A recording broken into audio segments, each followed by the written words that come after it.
As it has been for this entire lecture series. I think that demonstrates a high level of interest. It, in my opinion, is the defining environmental issue of our time, climate change, something that's worth paying attention to and is actually complicated enough that it's hard to understand, and also sobering enough that it's sometimes a message that it's hard for people to listen to. So kudos to everybody for having enough interest to come out tonight and learn more about it.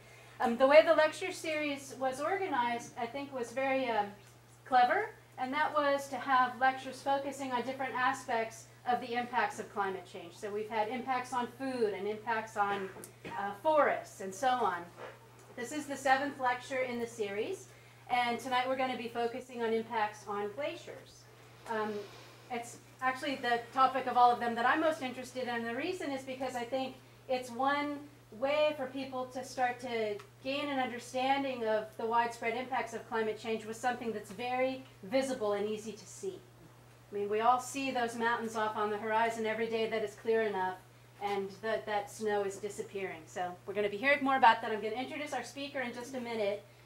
But first, Linda wanted to make a quick announcement. And then to introduce Rebecca Lofgren. Rebecca has an MS in Environmental Science and Engineering from the Oregon Graduate Institute of Science and Technology, a BS in Ecology and Evolution, and a BA in Environmental Studies from the University of California, Santa Barbara. She has been working at Mount Rainier National Park for more than 12 years as a part of the Inventory and Monitoring Program, and is specifically involved with the long-term monitoring of glaciers, in addition to climate, mountain lakes, and air quality at Mount Rainier. And she travels regularly to Olympic National Park and North Cascades National Park. The 3 parks work together on monitoring these high mountain environments and the glaciers. She's also someone that I worked with when I was at Mount Rainier, so it's wonderful to have a chance to see her again, and her husband Stefan, who's standing in the back. And I hope you'll give them a warm welcome. So thank you. Thanks, Lee.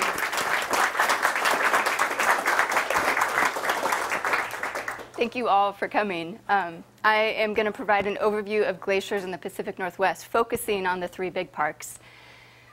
Provide some reference to how those glaciers have changed in the last 100 to 125 years and the methods used to track those changes, and then a few of the implications of those changes. But I first, too, need to make a few acknowledgments. The first to John Riedel, who is the park geologist at North Cascades, and really is the mastermind behind a lot of the glacier work that's going on in these 3 large parks. Second to Bill Backus, a colleague of mine at Olympic National Park, who has provided all the information for this presentation.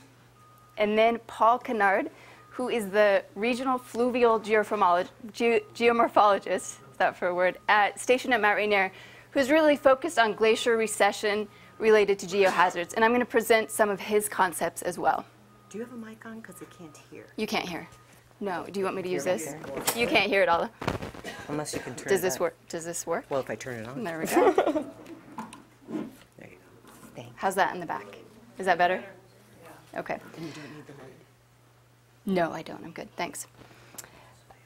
And then lastly, I also wanted to recognize Stefan Lofgren, who's the mountaineering district at Mount Rainier, also my husband, and he's been running around glaciers at Mount Rainier for over 20 years and also at Olympic, and has a good reference for Olympic glaciers, which I'm a little less familiar with, and I may pull him into the conversation because he can add to it. So glaciers really are a defining feature in these 3 national parks, with over 600 glaciers of a wide range of sizes covering 225 square kilometers. They provide a tremendous source of fresh water. They're basically frozen reservoirs, and they release this water at a really critical time when it's hot and dry in the summer. They essentially serve as a buffer for our region's lakes and streams. It's important for aquatic organisms, threatened and endangered species, especially fish species, and obviously important to us. This is a photo of the Emmons Glacier at Mount Rainier with the White River coming out. Just as an example, we know that the contribution of the Emmons Glacier is approximately 20 to 30%, depending on the summer. Hot and dry, it contributes more. Up at North Cascades, we know some of the glaciers contribute up to 45% of the summer stream flow. I also know that glaciers are a bit of a novelty. We like to talk about them, we like to look at them, and if we get the opportunity, we certainly like to walk on them. I had a new employee come out on the lower Nisqually with us a few weeks ago. I think she was from Michigan, never been on a glacier before, and she was giddy the entire day. And I can relate to that. I still feel that way when I get up on the glacier up high, especially when you have such a dramatic terrain. So it relates to people, and these parks are really icons for this. And lastly, one of the reasons we're all here, they are dramatic indicators of climate change because they are so sensitive to temperature and precipitation changes, as we will see. So the first thing I wanted to talk about, just to get us all on the same page, was some glacier basics. And as a backdrop, sorry. Can't still hear very well back here, I'm sorry. No, that's okay. I can talk closer, better.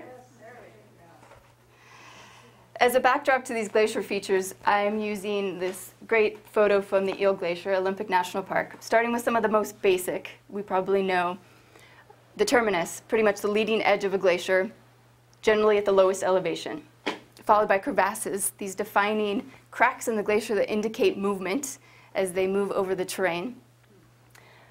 Another type of glacier located at the top of the glacier is the bergschrund. It basically is usually a relatively large glacier that's formed as the main body of the glacier is pulling away from more stagnant ice or bedrock.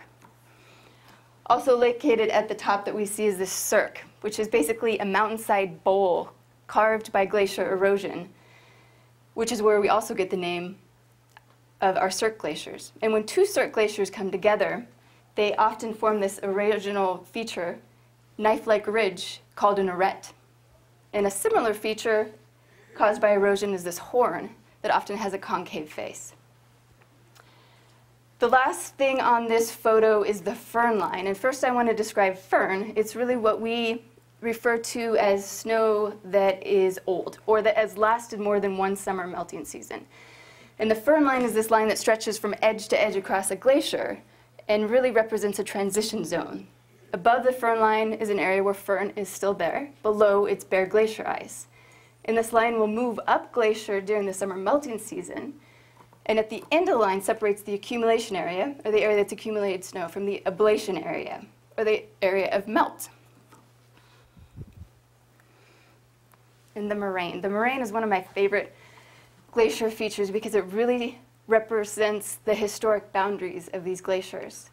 They form by moving glaciers depositing rock, and also rock falling off the top of the glacier.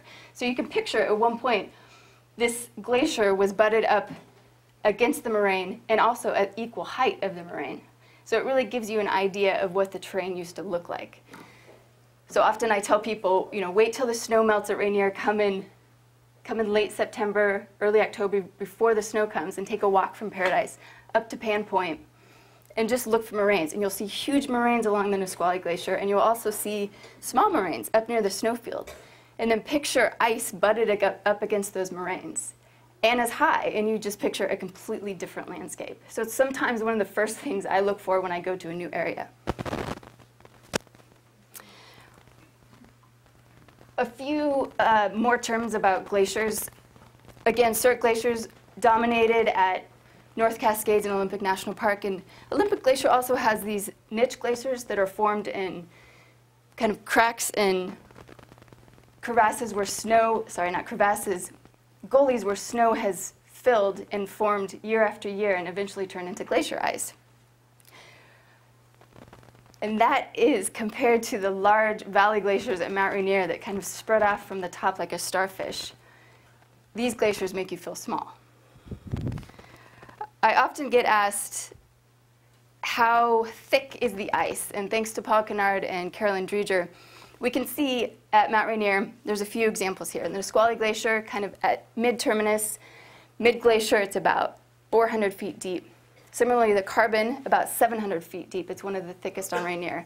In the Crater Rim, if anyone has ever hiked up there, about 245 feet deep. And this was 1980. This has definitely changed. So we talk about measuring change, which is one of the reasons I'm here and a lot of what I focus my work on. We can look at changes in surface area and changes in number of glacier, by digitally mapping glaciers, and all I mean by that is using high-resolution aerial photos, bringing it into a mapping program like GIS, and outlining the boundary of the glacier. And we do this between a few years, and you can compare the difference. Same applies to change in number. Something to consider in changing in number, though, and I've seen this, sometimes the actual number of glaciers goes up as the glaciers recede. They separate and are counted as two glaciers, so just keep that in mind. We also look at change in elevation or volume. A few methods for that. One, simply putting a GPS on someone's back and having them go walk the surface of the glacier. With that data, we can compare that data against a previous survey using similar methods, or you can even compare that data against a historical USGS topo map using a digital elevation model. And then the annual mass balance, which is our long-term monitoring program, also looks at changes in volume. And finally, I think some of the most powerful are actually looking at comparisons of historic photos compared to what we have now. And I'm going to provide examples of each of these and results of each of these from these three parks, starting with this surface area. And this is a screenshot of exactly what I was just talking about. It's a mapping program. It's a photo that was taken, imported into a mapping program. The outline of the current extent of the glacier is here. You take two images, 1990 to 2009, compare them. The mapping program will give you a change. One of the first things I saw when I looked at this was, why the difference? They're similar location, and from the slide you just saw, it's purely aspect. The south sun really hammers these glaciers, and you can see between those 2 years, 1990 and 2009, a 23% difference in the Eel Glacier, north-facing, versus the Anderson Glacier, south-facing. So Olympic did this great inventory in 2010. Basically, they were comparing some high-resolution imagery of 1982 compared to some 2009 imagery. And what they saw, in 1982, they had about 46 square kilometers of surface area. 2009, about 30 square kilometers. They got a change of almost 16, which indicated about a 34% loss between that time period. And that's pretty much what we're seeing. The other thing that's pretty easy to look at, especially on these valley glaciers, is change in terminus. The Nisqually Glacier at Mount Rainier is one of the most highly studied. The terminus location has been tracked since 1840, as you can see. The terminus was well down below the bridge, for those of you who have been there.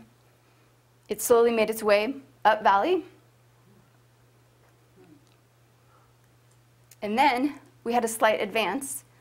There were some big snow years in the 50s, late 40s, 50s, that really contributed to this advance.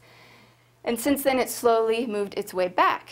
And actually, Stefan in 2009 walked the terminus of the Nisqually, compared it to some imagery, and pretty much saw that the Nisqually had retreated about 700 feet in that time period, so about 100 feet a year. And as I was putting this presentation together, I was thinking, I don't really have the numbers of the Nisqually location. I see it, I'm out there all the time, I see the changes, and I know it's changed. When I was walking down the hall in my office, and I passed Scott Beeson's office, who's our park geologist, who's been getting some great imagery that's been coming out, and this is what he had posted on his board. Basically, between 2006 and 2014, the glaciers receded almost 970 feet, average recession of 124 feet per year. So the bottom line is what got me. The Nisqually retreats almost a meter every 10 days. So you can see that change.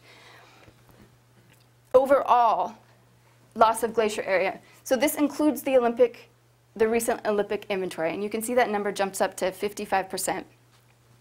North Cascades only extends to 1998, 44% and 21% of Mount Rainier. And I can tell you, based on recent studies, those numbers are going to jump up. So the next parameter we are looking at is changes in elevation. I mentioned putting a GPS on someone, and that's exactly what they did at Olympic. They looked at the Blue Glacier from 1987 to 2010. They used a USGS base map for 1987. And these were some pretty dramatic changes that they saw. At the terminus, close to 65 meters of change. Near the upper part of the glacier, it was more like 10.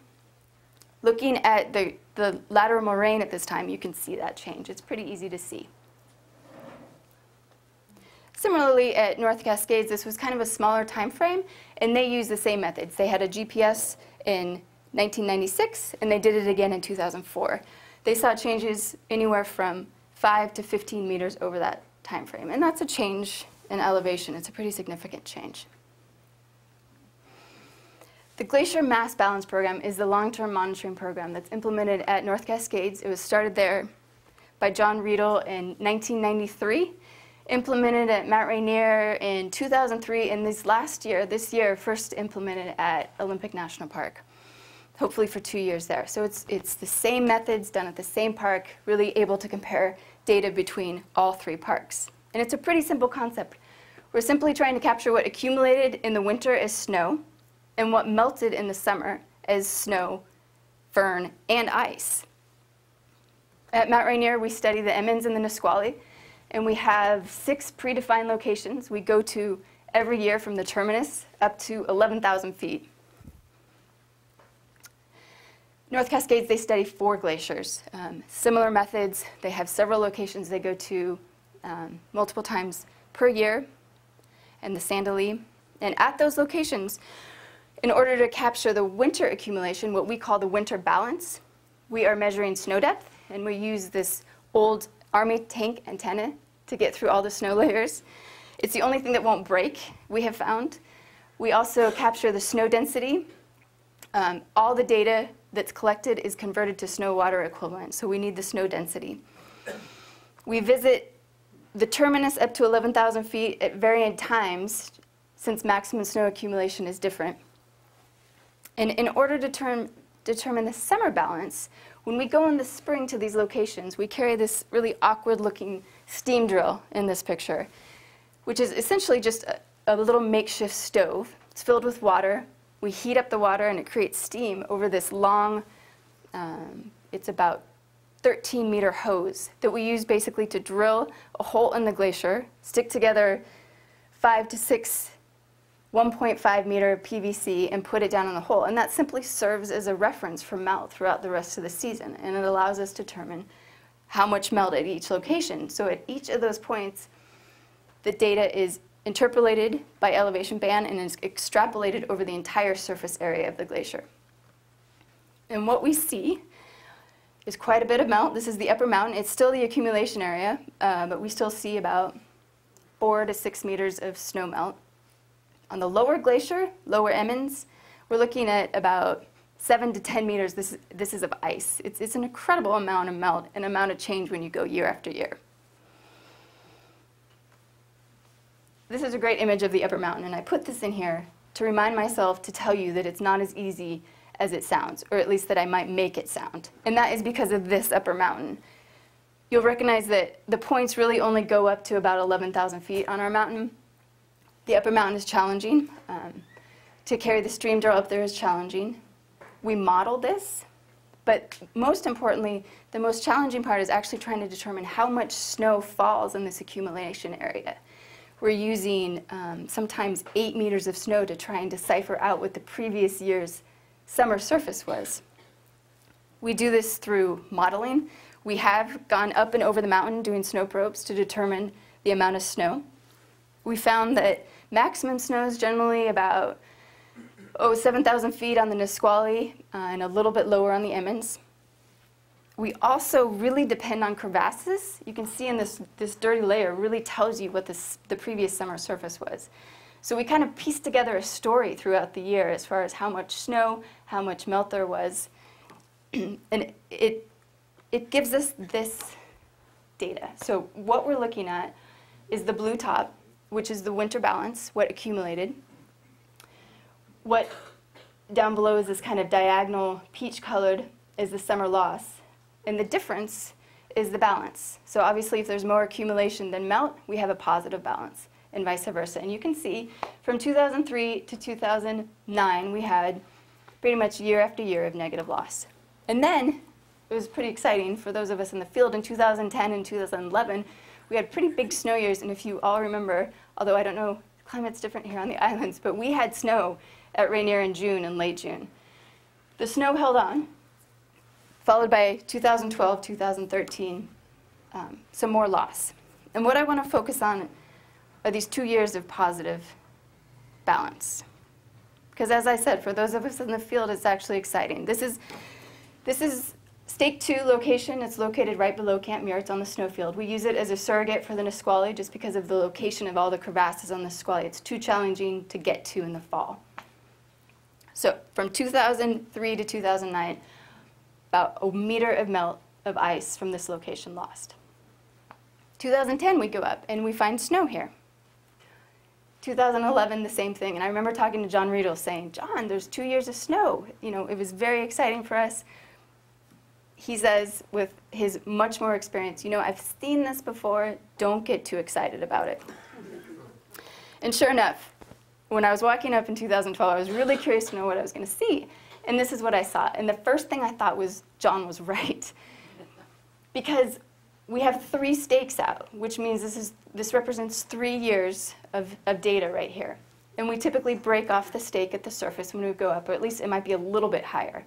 So when I saw this, I knew that all the snow that had fallen during the previous year had melted, plus everything that we had accumulated the previous 2 years, plus more ice.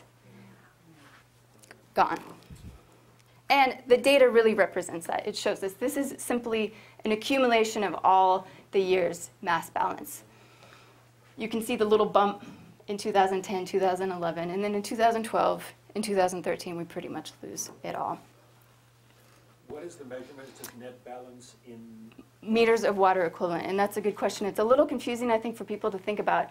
So basically, we are melting the snow or water or ice into how much water it would be. And this value, just say 2 meters of water equivalent, is averaged over the entire surface of the glacier. So whether it's an accumulation area or an ablation area. So 2 meters of water lost over the entire surface of the Nisqually Glacier from summit to terminus. And really, it represents, 10 meters of water equivalent represents about a 55 million gallon water loss, is kind of another way of looking at it. So for those of you that like to get a little bit more in the data, I find this really interesting. This is really separated by stake, so individual points. And intuitively, you would think that the most melt would be at the terminus of the glacier because it's the lowest elevation, it's generally the warmest. But when you look at this graph, stake 5, which is actually in orange, is actually at the terminus. Stake 4 is probably mid-glacier. So you can see that stake 4 is actually getting more melt than the terminus. And the reason behind that is because stake 4 is in bare ice, and stake 5 is in debris-covered area. And that debris, which is really represented on many of the glaciers at Mount Rainier, actually offers some protection really from the amount of melt. I've thrown up some North Cascades data as well, extending back from 1995. You also see the positive balance, 2011, 2012, and it's a longer period of record. So the reason John knew that was because he had seen a few years of that positive balance before, followed by years of it completely being lost.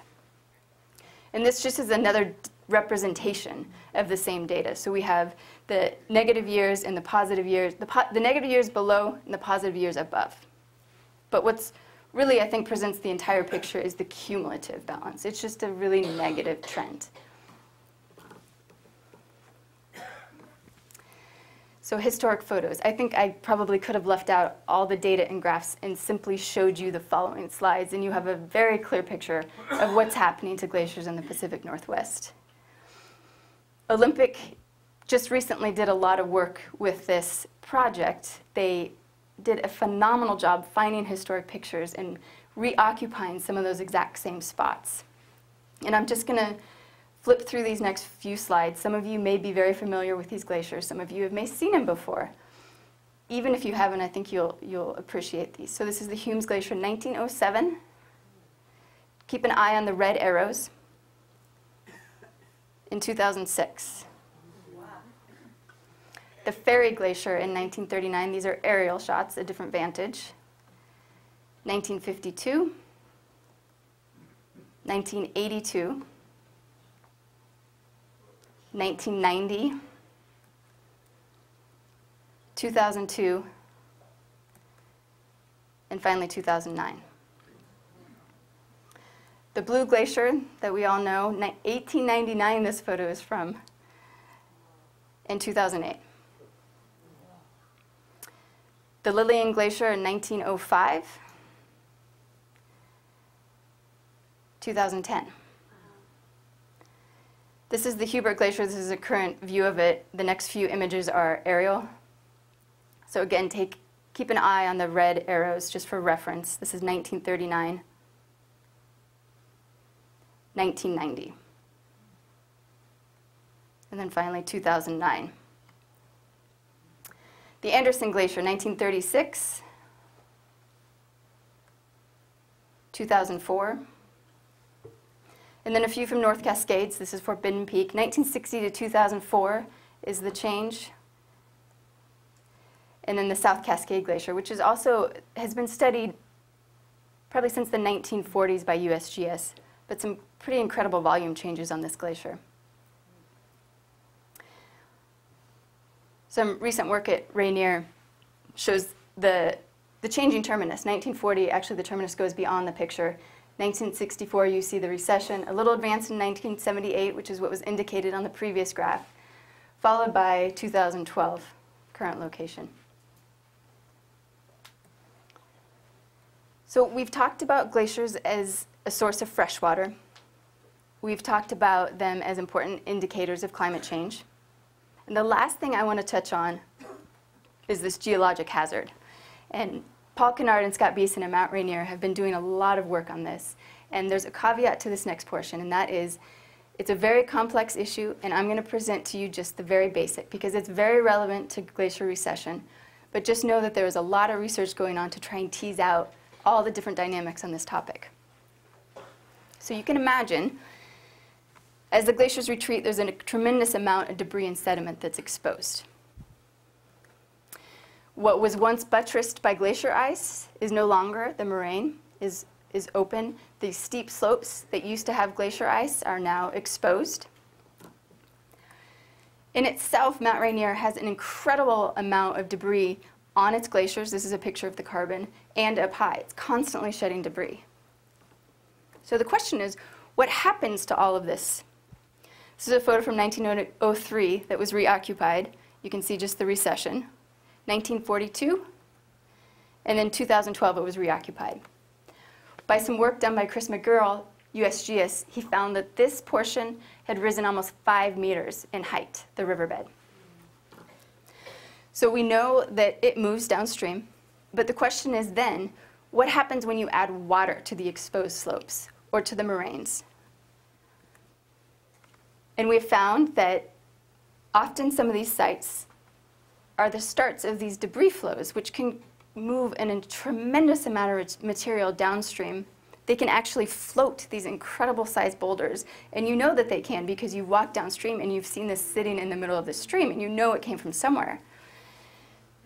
In addition, there's some research done by Beth Copeland who found that many of the initiation of debris flows started at these recently deglaciated areas. So this term has been called aggradation, and that's basically the raising of the stream bed by an increase in sediment or debris. And these next series of slides pretty much just show that concept, starting with low flow, a regular stream that you would think of, adding a little bit of debris, a little bit more sedimentation, and a little bit more. So what happens when there's no sedimentation and you get a high flow or a flood event? Generally, bank to bank, right? It can withhold the water.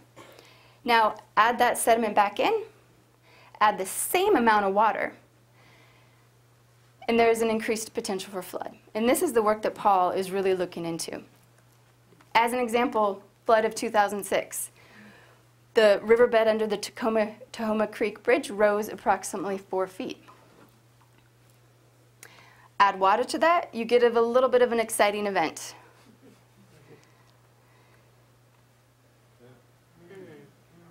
This, again, was the 2006 flood. I'm sure Lee's familiar, brings back memories to you, I bet. The Couts Creek had jumped its stream bed and was now flowing across the river. So basically the teaser to these river changes associated with glacier recession, increased sedimentation, and aggradation. And just know, as I said, it's a teaser. If there's more information, there will be more information coming from this. So in summary, we can look at air temperature changes over the last 100 years or so and seeing that they have risen, approximately 0.8 degrees Celsius, 1.5 Fahrenheit. We can look at trends in snow water equivalent and see that they have also decreased, in some to 30 to 60% at some of these cascade locations. So it's really not that big of a surprise that the glaciers have responded the way they have. I think what's most surprising to us, or those who have been watching it, is how fast it's happened in the last 20 to 30 years, because you can see it happening. And when you look at the future predictions for temperature, that's when it becomes just a little bit of a sobering thought, especially for those glaciers at mid to low elevation, those Olympic glaciers that are really, really quite fragile if you look at it in that perspective. And that's when you start thinking about the bigger picture. At least that's when I start thinking about the bigger picture. And I think about the role of science. Science, one of the valuable things about science is really the knowledge that it gives us, the knowledge of our past conditions, our current conditions relative to our past, and our future projected potential conditions.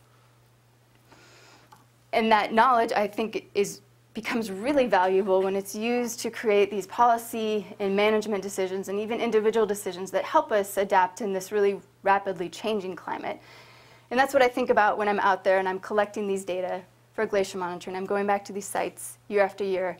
I'm thinking about how it relates to water supply and threatened and endangered species and our current placement of infrastructure and its resiliency, and the future placement of infrastructure. It's all about decisions, and it's all very related.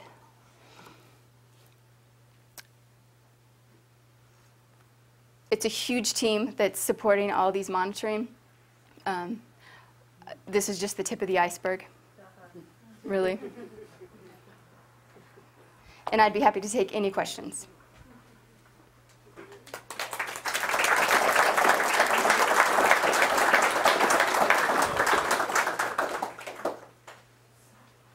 Seems to me there's got to be a lot more implication, but you're just touching on the tip of the iceberg. Yes. Of the kind of changes, all the sort of ecological interactions between all this. So, can you talk more or touch more on some of the things that are affected by all this? Well, I think Repeat the question, please.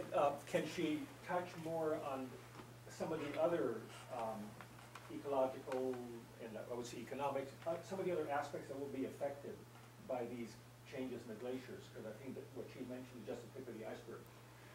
Well, I think that the implications for water supply go beyond just what I'm talking about. It impacts public municipalities, hydroelectric power. I just mentioned, aquatic organisms. On a larger scale, I know that you guys have a talk on oceans coming, but on a larger scale, this all has implications for sea level rise.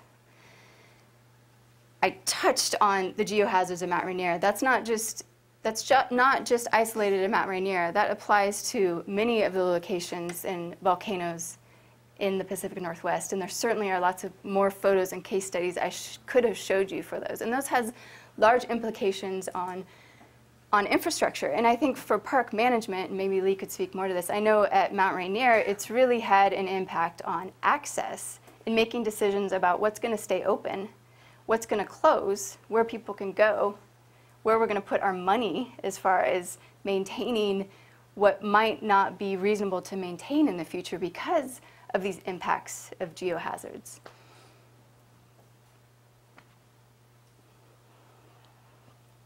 How long does it take to grow one of those glaciers? How long does it? That is a good question. I can tell you that in order to advance a glacier, it takes almost 5 to 10 years to reach the terminus. In order for a glacier to form, it requires, obviously, multiple years of snow. It requires pressure. So it requires both pressure and the snow to stay around. And I think that can take up to 40 years for a glacier to start. I mean, it requires the density of the snow to become so dense that it becomes glacier ice. So if we changed our weather patterns back to what they were in 40 years? Well, so that's a different question, because I think glaciers respond pretty quickly to changes in climate. So even just as a simple example of the Nisqually terminus advancing, that was in response to some really heavy snow years, probably 10 to 15 years prior. So it's a different question than maintaining and advancing our glaciers and actually starting new glaciers. The smaller time frame, I would say. Smaller response time for glaciers to respond to that. You mentioned thinking about policy change in Yes. situations like this, and obviously the need and implication for it would be global. But if you had a choice, where would you want to see that kind of starting to have the most benefit? So when I think about that, I think about two different things. I think about policy in terms of having an impact on warming, and I think of policy in terms of adapting to the warming. And from my perspective and where I am in science, I'm more focused on the adaptation part of it. That's my reality. My dream is more of a global change of policy, but for some reason that's a little bit harder for me to grasp onto. So collecting these data and informing the managers to make good decisions about adapting and making better decisions about what we're doing with our water supply, on that scale is easier for me to understand. So to answer your question, if I could think outside my science mind, the policy of actually trying to control globally our input in changing the climate, but realistically, the level of adapting is where I would focus things. In the back. On your graph, earlier in the slideshow, you showed that from far back there was it had snow and then heated up and then had snow and heated up, and it was basically even. So we now are just looking at the fact that the Earth is warming up a little bit. Then wouldn't it be, if the pattern stayed the same, wouldn't it cool down afterwards and kind of we're panicking over something that's going to even itself out in the end? So to answer your question, I would say that the models related to temperature show an increasing trend. I mean, when you forecast out to the 20s to the 80s, it's still an increasing trend. So at this rate, we're already, in terms of glaciers, they're already responding to the current warming. So if the models hold true, and that's the question really, are the models going to be accurate? And are those our real predicted projections? Certainly, over the last 2.5 million years, our temperatures have been changing, glaciers have been advancing and retreating.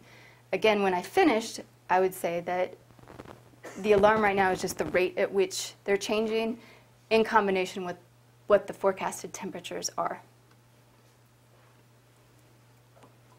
So you showed us about half a dozen glaciers that you've been tracking really closely Yes. in Washington, and with some really good numbers. Could you extrapolate more globally and you know what's going on around the globe with glaciers? Are some actually accumulating? And I know, some people would kind of cherry pick those and say, look, here's some that are bucking the trend. But what's the average model? What's a mean model looking globally at glaciers? So there is a graph I could have showed that puts our glaciers in context with global changes. And our glaciers are actually faring better than the global average of glaciers. So it's right on par with what's going on globally. I think you can definitely extrapolate that. In the very back. What percentage of glacial loss is due to melting from ice or snow to water versus ablation where it's just going from solid? I'll give you some numbers, and maybe we can talk through that. So on the lower glacier, we get about 6 to 7 meters of snow, and we get about equal the meters of ice melt. So on the lower glacier, it's about equal. Obviously, the amount of water in the ice is more, So there's more water being lost to ice than to snow. As we move up in the accumulation area, that changes. We have obviously no ice lost on the upper mountain. Does that answer your question? No, I guess I'm trying to find out how much of it ends up going downriver versus how much of it just evaporates into the air. Different question.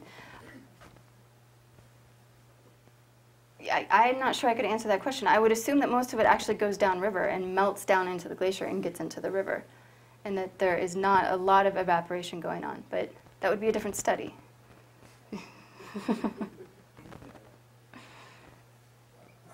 You may have answered this already, but how old are our glaciers? And is the water that undercuts the glacier a significant issue on our glaciers in terms of their deterioration? Sure. So to answer your second question first, the subglacier melt is something that actually isn't that very well understood as far as what their contribution is to melting. So I'll give you that as the first answer. As far as how old our glaciers are, we are in the current phase. So the Little Ice Age ended probably in the 1800s. The maximum extent of our current glaciers, like the Nisqually Glacier was 1840, which was the end of the Little Ice Age. But the glaciers go back to the Pleistocene, the Pleistocene from 2.5 million years ago to 10,000 years ago. There were multiple advances and recessions in our glaciers during the Ice Age in advance. So they've grown and shrunk. Does that answer your question? Yeah, I mean, Okay. have you actually done dating and are able to go The back isotopes. a million years or whatever? I don't know the answer to that question. Yeah. You mentioned that 7,000 feet was, I think, the elevation where you have maximum snow. That's right. accumulation, and maybe the North Cascade might be a little lower than that. Yes. So how does that, with rising temperatures, what's going to happen with that? That's a very good question. It is a good question. Well, I expect that to change as, actually it's a complicated question because the weather at Mount Rainier, the mountain makes its own weather. So it's going to be hard to predict what's going to happen to that freezing, like where the snow falls. Often the storms come in and the upper mountain above 10,000 feet will be sunny. So as climate changes and the weather patterns change, that may change too. So it's a little hard for me to predict what's going to change there.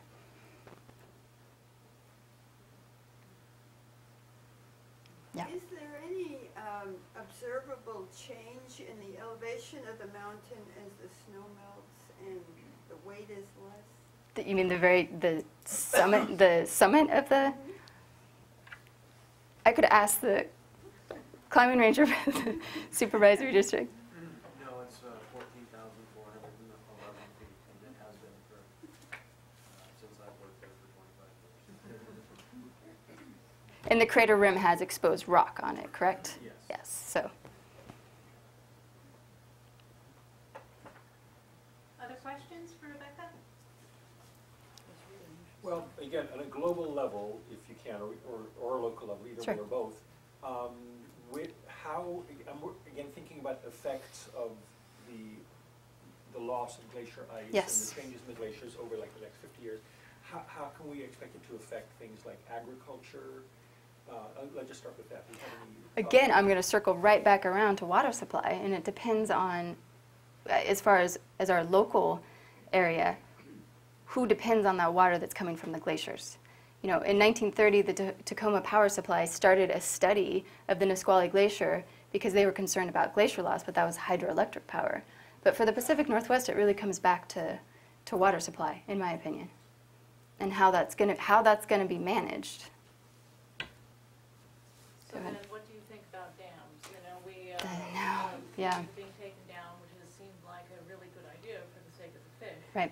But now that we're facing possible water shortages in late summer for municipalities as well as agriculture, and possibly really severe water shortages, it kind of seems like a good idea to build more dams. So I would say, to answer that, it would depend on the watershed. I mean, some of the watersheds really don't have a large input of glacier melt to their water supply. Still, with that said, there's going to be issues of snowpack. And And that's one of the big management issues that I'm talking about when I talk about using these data. And I don't have the answer to that, but that is exactly what I'm talking about when I'm referencing the bigger picture of these data and how we're going to make decisions such as that. So. How many of you folks are out there working on it? We have probably 3 to 4 of us that are somewhat permanent, that have been doing it for 10 years or so. We depend on Mount Rainier a lot on the climbing rangers. We pull people in opportunistically to help us as needed, but there's pretty much a core of 4 to 5 of us that maintain at least the long-term monitoring program. Some of these other studies that I referenced, like the surface measurements of the Blue Glacier, are actually researchers that put in proposals and get a 2-year grant to do a specific study. And that we are seeing a lot of. When I mentioned Paul Kennard and the work on geohazards and aggradation, he's got a list of 20 projects going on, and half of those are grad students or PhD students that are looking at very specific things. But as far as the long-term glacier monitoring program, 4 or 5 more. Kind of following up on Sure. that, how secure is your funding? I am happy to work for the long-term monitoring program. It's an inventory and monitoring program that has very secure funding at this time. It's separate from base-funded park programs. So I think when this funding program was started, whoever saw the need to really maintain this long-term monitoring and had a separate funding source for it, I can say for the glacier monitoring program, it's boding a little better than the base park funding. When we talk about the island coming out of the glacier here, we talk about glacial rebound, and they're figuring now, I think it's an inch a century. But I'm wondering if that's a steady ratio, and as the glaciers leave the surface of the high mountain, if you know anything about that. That sounds like a great research project for a PhD student, is what that sounds like. It's a good question. I mean, those like immediately it would be faster. Yeah, it's a very good question. And that would affect stream flow as well, and steepness and things like that. Yeah, and movement. Yeah, that's why when I brought up that topic, I prefaced it by it's a very complex interaction, all of that, because of so many things.